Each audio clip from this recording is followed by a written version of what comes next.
अखण्डबिल्वपत्रञ्च आयुतं शिवपूजनं कृतं नाम सहस्रेण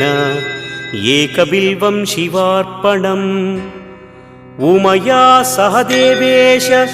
नन्दिवाहनमेव च भस्मलेपनः सर्वाङ्गम् एकबिल्वं शिवार्पणम् सालग्रामेषु विप्राणां तटाकं दशकूपयोः यज्ञकोटिसहस्रस्य एकबिल्वं शिवार्पणम् दन्तिकोटिसहस्रेषु अश्वमेधशतक्रतौ कोटिकन्या महादानम्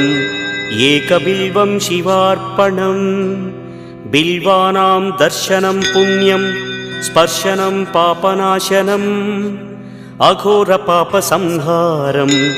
एकबिल्वं शिवार्पणम्